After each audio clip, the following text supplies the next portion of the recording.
रसिको, यानंतर मी मंचावर अपूर्वा आणि अनिरुद्ध दोघांनाही आमंत्रित करतो. आपण दोघांचंही स्वागत करूया टाळ्या वाजवून.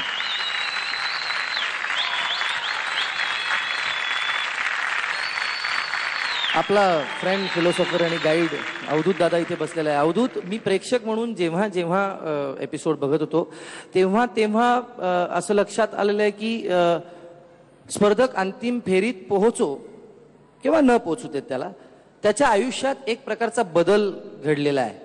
आणि मला असं वाटतं की तू एक अशी व्यक्ती आहेस की जी फार जवळून पाहते या सगळ्यांना. म्हणजे त्या गाण्यांच्या व्यतिरिक्त सुद्धा त्यांच्या अंतरंगात डोकावून पाहतोस आणि तू एक अत्यंत चांगला मनुष्य आहेस. तर म्हणून मला तुला विचारावं असं वाटतं की हे तिघजण जेव्हा आले होते तो पहिला दिवस आणि आजचा हा दिवस महाअंतिम सोहळ्याचा, काय त्यांचं फर्स्ट इम्प्रेशन तसंच आहे, काय बदल झालाय असं तुला वाटतं? जितू, ही माझी महाअंतिम फेरी मला वाटतं 5वी महाअंतिम फेरी आहे. परंतु ह्या महाअंतिम फेरीमध्ये एक मोठा बदल जो आहे माझ्यासाठी तो म्हणजे ही तिन्ही मुलं किंवा हे अख्खं जे शेड्यूल झालं यामध्ये पार्टिसिपेट ज्या मुलांनी केलं होतं त्यांची ही पहिली अंतिम फेरी नव्हती. आजच्या महाअंतिम फेरीमध्ये देखील अनिरुद्ध आणि राहुल या दोघांची ही पहिली महाअंतिम फेरी नसून ही दुसरी महाअंतिम फेरी आहे.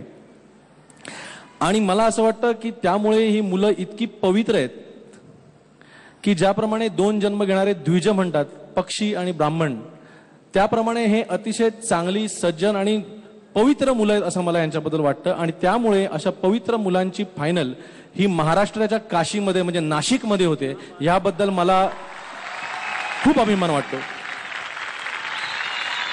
जरा जास्त झालं का माझं?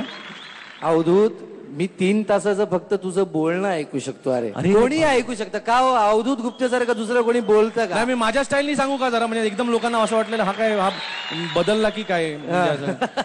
नाही बाबा, आमच्या कोल्हापूरची किती पण असू दे टूर आणि आमची सांगली किती असू दे चांगली, तरी अख्खा महाराष्ट्र ज्याचा आशिक असं एकमेव म्हणजे नाशिक. वा दादा, वा दादा, जीत आहे. आणि जितू, एक महत्वाची गोष्ट की आज पल्लवी जरी नसली तरी मी तुला सांगायला विसरणार नाही की आज तू जाम गोड दिसतोय ना दाढीमध्ये. थँक्यू. आणि तिघे जण चाबू खात आहेत सॉलिड. आणि नाशिककरांचा जो रिस्पॉन्स आहे ना, मला असं वाटतं की आता मला हा जरा महाअंतिम फेरी कॅन्सल करून मी जाऊन तिथे गायला लागू का, मला माझा शो मध्ये कन्व्हर्जन करावं असं वाटायला लागलं. इतका तुफान ऑडियन्स आहे. ऑफकोर्स ऑफकोर्स तसं घडणारच आहे. नाशिककर अवधूत गुप्ते यांना आपण बोलवणारच आहोत वरती, असं जाऊ देणार नाही. अवधूत,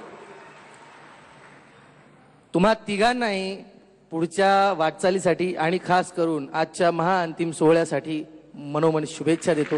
धन्यवाद.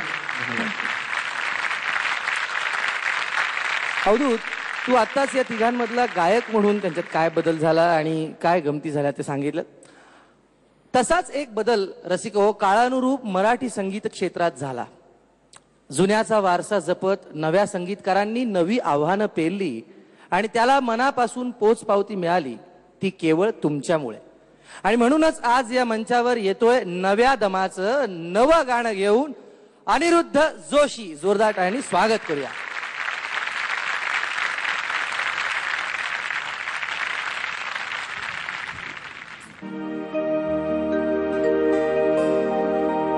जाता जाता गाईन मी, जाता जाता गाईन मी, गाता गाता जाईन मी. गेल्यावरही या गगनातील गीता मधुनी राहीन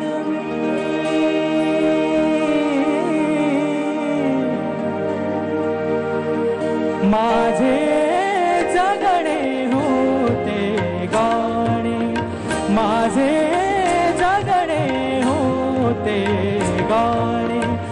कधी मनाचे, कधी जनाचे, कधी मनाचे, कधी जनाचे, कधी घनास्तव, कधी बनाचे, कधी घनाशय, कधी निराशय, कधी घनाशय, कधी निराशय, केवळ नाद तराणे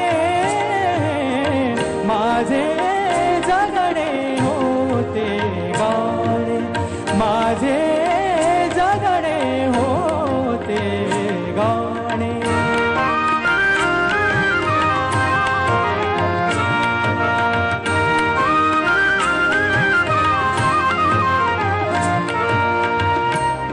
आलापींची संथ सुरावर वारागाचा शंकर गोंधळ, आलापींची संथ सुरावर, संथ सुरावर, संथ सुरावर, आलापींची संथ सुरावर वारागाचा शंकर गोंधळ. कधी आर्तता काळजातली, कधी आर्तता काळजातली, केव्हा फक्त बहाणे माझे जगणे होते गाणे, माझे जगणे होते गाणे.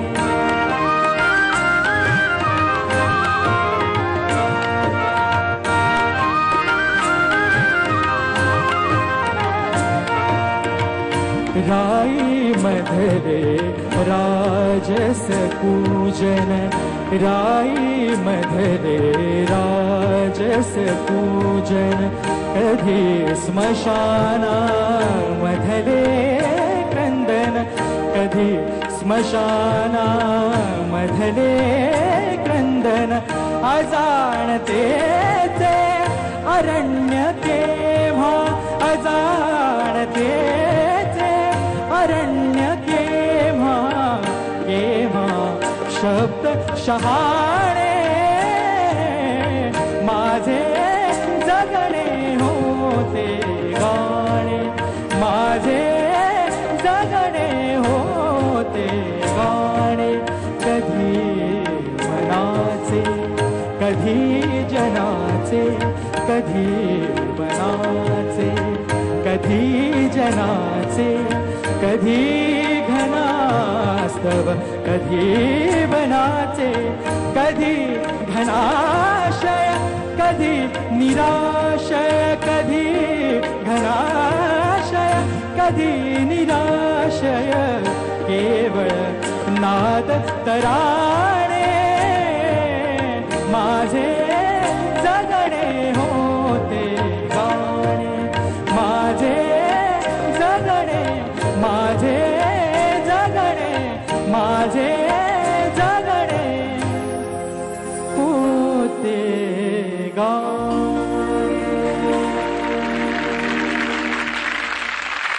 ज्यांनी एका महान नटाची शोकांतिका लिहिली आणि ती अजरामर केली, ज्यांनी जनमानसाचंच नव्हे तर पृथ्वीचं प्रेमगीत लिहिलं, अशा कविश्रेष्ठ शब्दप्रभू कुसुमाग्रजांनी लिहिलेलं हे गीत होतं. एकदा जोरदार टाळ्या आपल्या कुसुमाग्रजांसाठी. ते होते, ते आहेत आणि ते राहतीलच असा आम्हा सगळ्यांना विश्वास वाटतो.